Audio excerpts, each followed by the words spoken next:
오늘 이 시간 주시는 하나님의 말씀은 야고보서 5장 13절에서 20절까지 말씀입니다.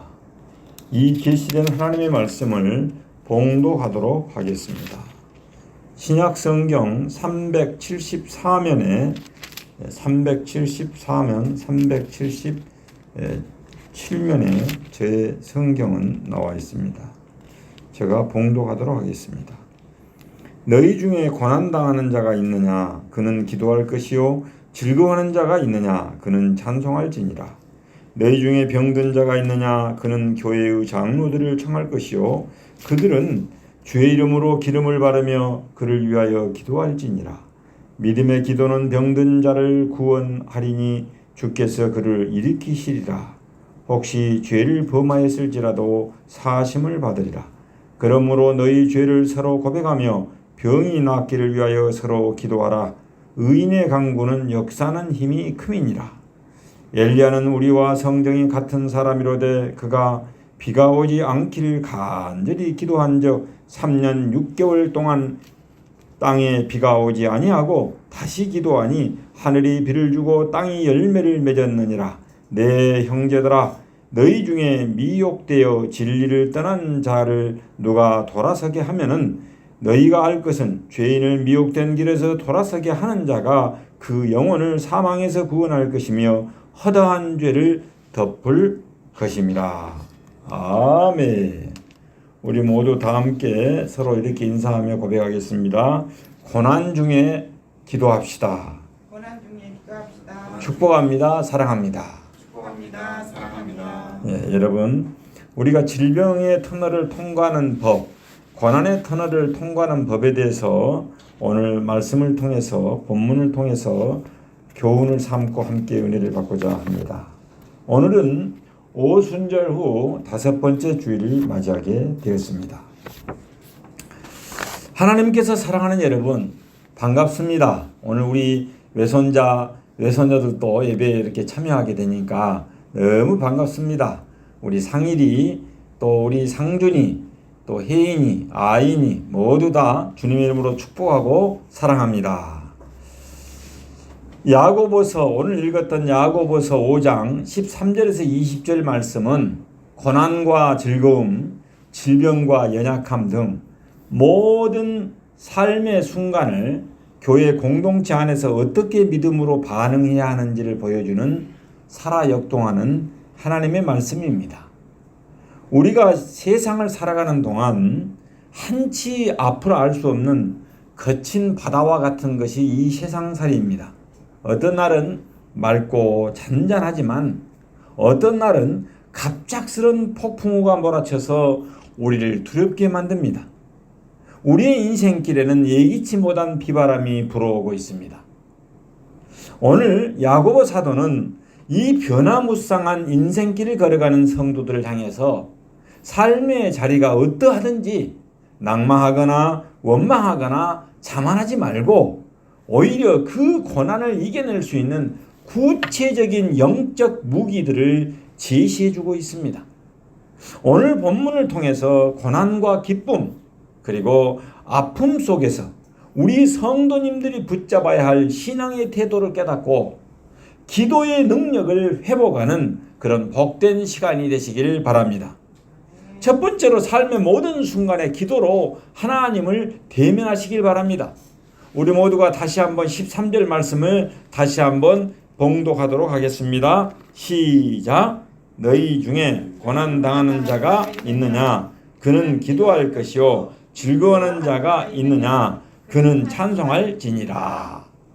예수님의 12제자 중에 한 분인 야고보 사도는 인생의 두 가지 대표적인 명제를 언급하고 있습니다. 바로 고난과 즐거움입니다. 많은 사람들이 고난을 만나면 어떻습니까?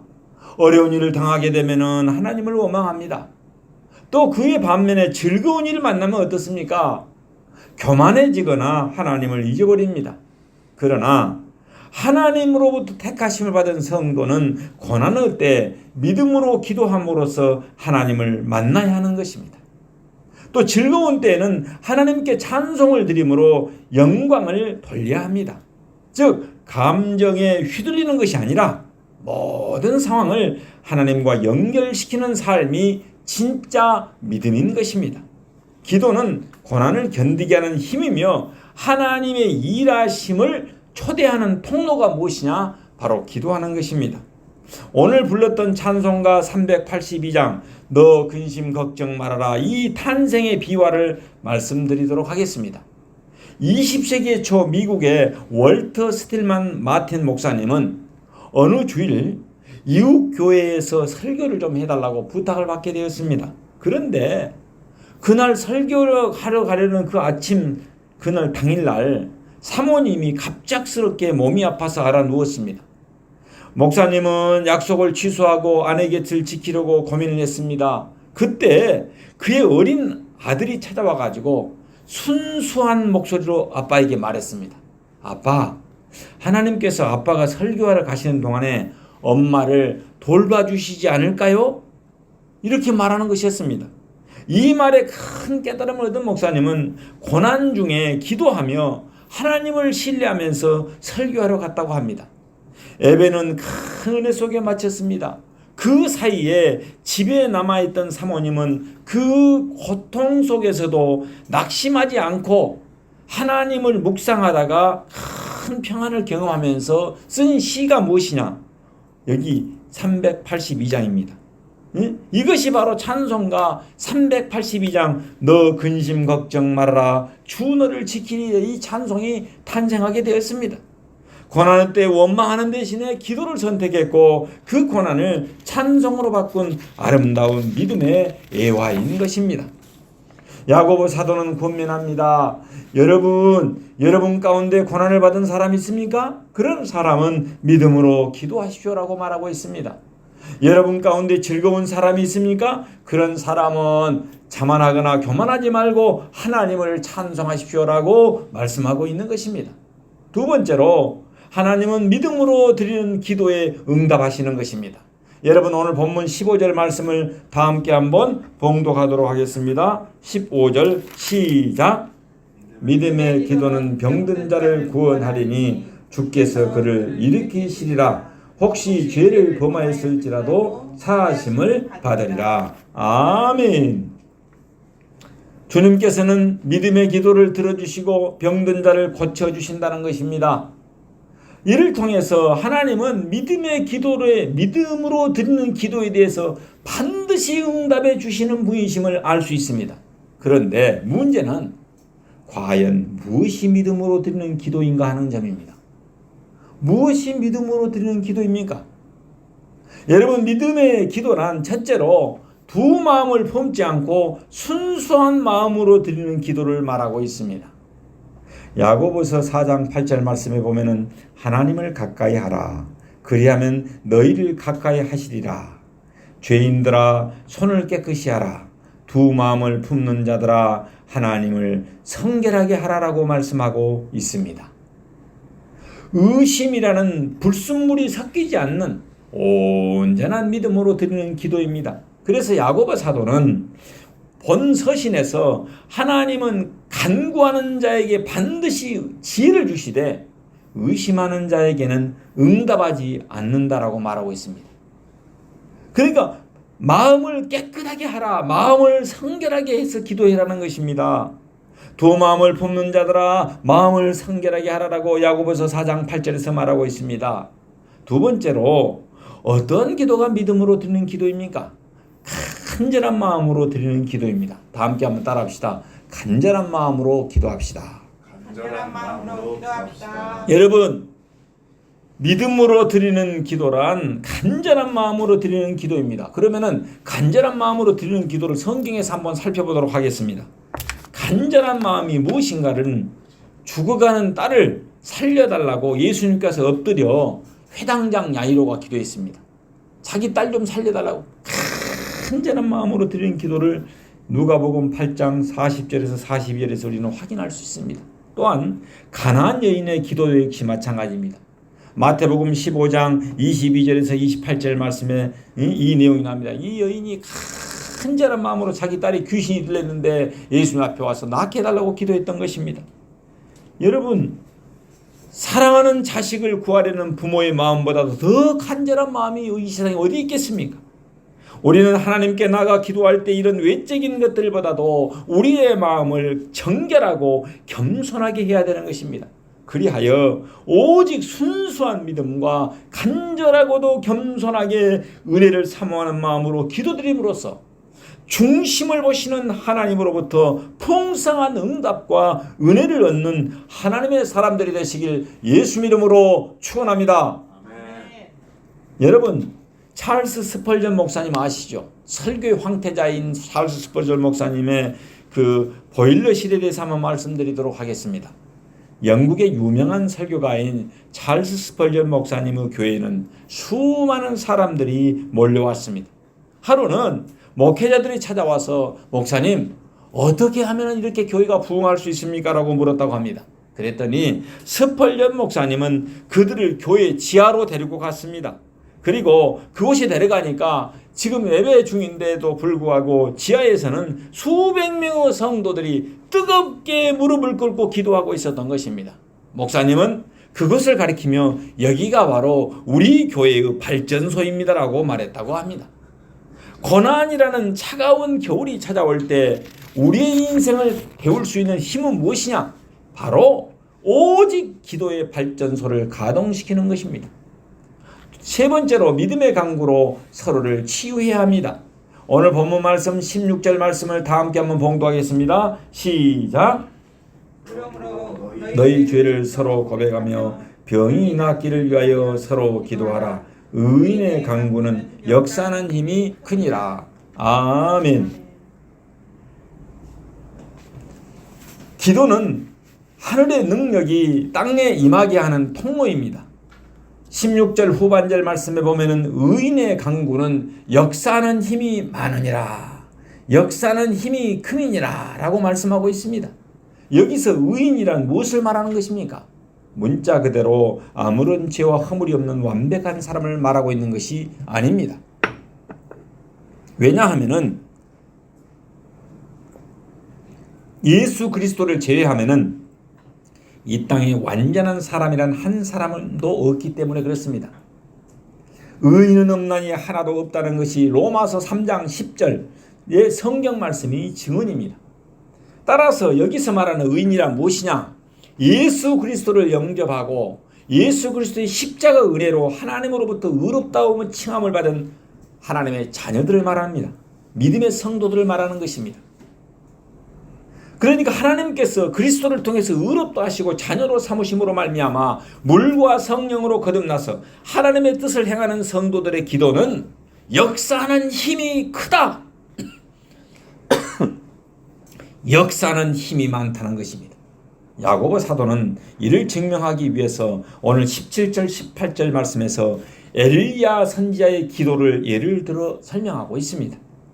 실로 엘리야의 기도는 엄청난 능력을 가지고 있었습니다. 놀라운 능력을 가지고 있었습니다. 17절 말씀에 보니까 내가 이 비가 오지 않기를 기도했더니 3년 6개월 동안이나 비가 오지 않았다라고 말합니다.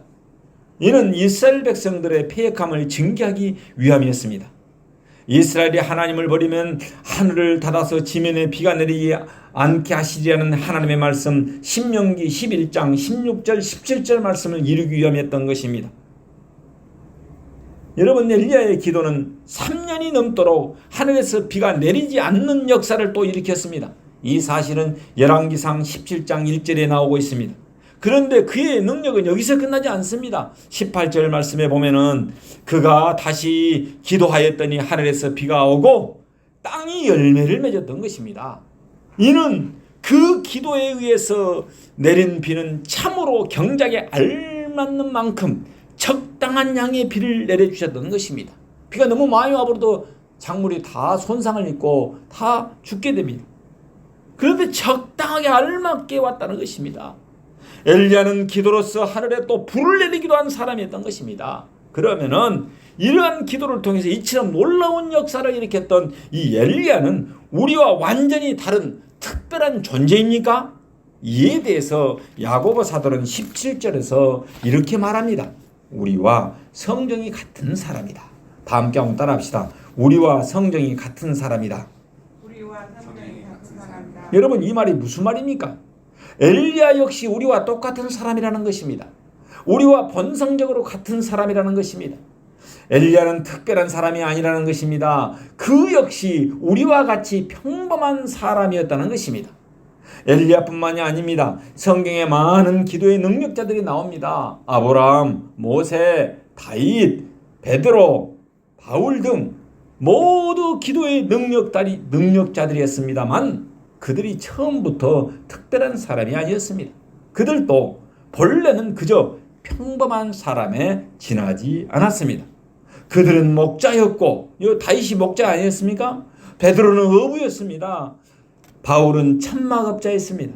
그들도 우리처럼 먹지 않으면 배가 고프고, 마시지 않으면 갈증이 나고, 어려움에 처하면 두려워지고, 또 위협을 받게 되면 불안해지고, 그들 역시 길을 가다가 피곤하여 지치기도 하고 위기에 처하면 끝없는 낙심에 빠지기도 하는 우리와 같은 보통 사람이었다는 것입니다. 이것이 무엇을 말해주는 것입니까? 이는 우리로 하여금 바른 믿음만은 가지면은 엘리야와 동일한 능력의 기도를 할 수 있음을 말씀해주고 있는 것입니다. 다만 우리가 기억하고 있는 위대한 인물들이 그렇게 될 수 있었던 것은 믿음으로 간절히 기도하였기 때문입니다. 다 함께 따라합시다. 믿음으로 간절히 기도합시다. 믿음으로 간절히 기도합시다. 여러분, 오늘 본문은 육체적 영적 질병과 연약한 가운데 있는 성도들을 위해서 교회의 지도자들과 공동체가 함께 합심 기도해야 함을 강조하고 있습니다. 합심 기도입니다. 특히 엘리야의 예를 들어서 우리와 성정이 같은 사람이지만 그가 간절히 기도했을 때 하늘이 닫히고 열리는 기적이 일어났다라고 성경은 말하고 있습니다. 의인의 간구는 기도의 대상이 특별해서가 아닙니다. 하나님의 약속을 신뢰하며 부르짖는 믿음의 기도이기 때문에 힘이 있고 능력이 있는 것입니다. 우리는 초기 교회처럼 가족 공동체 의식을 가지고 서로의 아픔을 짊어지고 함께 기도하는 치유의 공동체가 되어야 하겠습니다. 하나님께서 사랑하는 여러분, 오늘날에는 엘리야나 다른 기도의 능력자들처럼 믿음과 간절함으로 기도하는 사람들을 보기 힘듭니다. 그러므로 중요한 것은 우리가 믿음으로 간절히 기도하는 것입니다. 야고보서 4장 2절에서 뭐라고 말합니까? 너희가 얻지 못하면 구하지 않기 때문이라고 말하고 있습니다. 얻지 못하면 하나님께 구하지 않는다는 것입니다. 2절 너희가 얻지 못하면 구하지 않기 때문이요. 3절에 보면은 구하여도 받지 못하면 정욕으로 쓰르고 잘못 구하기 때문이라고 말씀하고 있습니다. 하나님께서 살아가는 여러분, 많은 사람들이 기도의 능력을 받았다고 주장하는 사람들을 쫓아다니고 있습니다. 그러나 중요한 것은 하나님께서 이처럼 놀라운 능력과 은사를 우리 모두에게도 주셨다는 것입니다. 이를 알고 감사하면서 큰 자부심과 용기를 가지고 믿음으로 간절히 구하시기를 바랍니다. 믿음으로 간절히 구하기만 하면 우리도 엘리야와 같은 하나님의 놀라운 능력의 통로가 될 수 있습니다. 믿음으로 간절히 구하는 기도를 통해서 엘리야와 같은 이 땅에 그 무엇보다 강력한 하늘의 능력들을 나타내시기를 바랍니다. 예수님께서는 마태복음 16장 17절 18절에서 그 하늘의 강력한 능력을 이렇게 말하고 있습니다. 믿는 자들에게는 이런 표적이 따르리니 곧 그들이 내 이름으로 귀신을 쫓아내며 예수 이름으로 귀신 들린 자를 쫓아낸다는 것입니다. 귀신을 쫓아내며 새 방언을 말하며 뱀을 집어올리며 무슨 독을 마실지라도 해를 받지 아니하며 병든 사람에게 손을 얹은즉 나으리라. 병든 사람에게 손을 얹어 기도할 때 낫는 역사, 치유의 역사가 일어난다는 것입니다. 믿음으로 간절히 기도함으로 귀신을 추방하며 병든 자에게 손을 얹은즉 치유되는 역사가 일어나서 하나님께 영광을 돌리는 위대한 능력자들이 모두 되시길 예수 이름으로 축원합니다.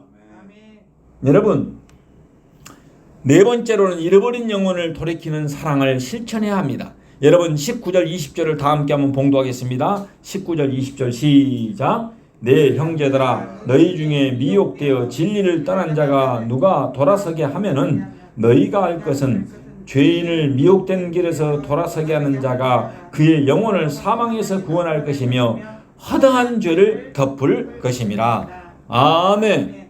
마지막으로 야고보 사도는 공동체 내부를 향하여 시선을 돌려서 말씀하고 있습니다. 진리에서 떠나 미혹된 길을 걷고 있는 낙심한 형제 자매, 실족한 자들을 찾아가서 돌이키게 하는 것이 얼마나 고귀한 일인지를 선포하고 있는 것입니다. 한 영혼을 사망에서 구원하는 일은 세상의 그 어떤 일보다도 가치 있는 일인 것입니다. 잘못을 지적하고 정죄하는 것은 누구나 다 하기 쉽습니다. 그러나 그를 사랑으로 안아주고 허다한 죄를 덮어주고 다시 하나님의 품으로 돌이키는 것은 하나님의 자녀로서 예수님의 영이 충만한 사람만이 할 수 있는 영혼 구원과 사랑의 정신을 실천하는 그런 행동인 것입니다. 세상에서 상처받고 미혹되어서 영적 절벽에 떨어져 신음하며 길을 잃은 형제 자매들이 있습니다. 그들이 길을 잃고 쓰러져 있을 때 목자의 심정으로, 목녀의 심정으로 다가가서 따뜻하게 안아주고 주님께로, 하나님께로 인도하는 영적인 목자의 사명이 우리들에게 있는 것입니다.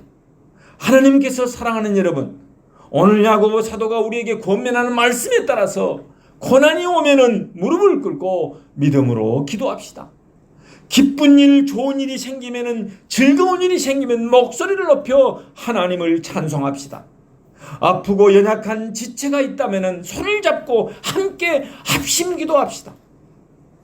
그래서 우리도 엘리야의 기적을 경험합시다. 그리고 낙심하여 교회를 떠난 잃어버린 영혼이 있다면 사랑으로 찾아가서 주님의 품으로 돌이킵시다. 그리하여 우리 교회가 세상의 거친 풍파 속에서도 서로 지켜주고 치유하며 영혼을 구원하는 방주와 같은 복된 공동체가 되시길 예수 이름으로 축원합니다. 기도하겠습니다. 사랑의 하나님 아버지, 야고보 사도의 권면을 통해서 교훈과 은혜를 받게 하시니 감사드립니다. 우리가 고난을 당할 때 걱정하고 있을 것이 아니라 믿음으로 간절히 기도하게 하옵소서. 기쁠 때나 즐거울 때는 하나님을 찬송하게 하옵소서. 질병 같은 고난을 겪을 때는 혼자 신음하고 있을 것이 아니라 믿음이 신실한 형제 자매들을 청하여 함께 합심 기도함으로써 병마를 물리치고 승리하게 하옵소서. 이 시대의 진리에서 이탈하여 이단의 올무에 빠진 길 잃은 양들을 주님의 품으로 다시 돌아오게 하옵소서. 그래서 우리 모두가 함께 더불어 의와 평강과 희락의 나라, 하나님의 나라를 이루어가게 하옵소서. 온 인류의 구원주 되시는 예수님의 이름 받들어 기도하옵나이다. 아멘. 하나님께 영광의 박수 올리겠습니다. 감사합니다. 축복합니다.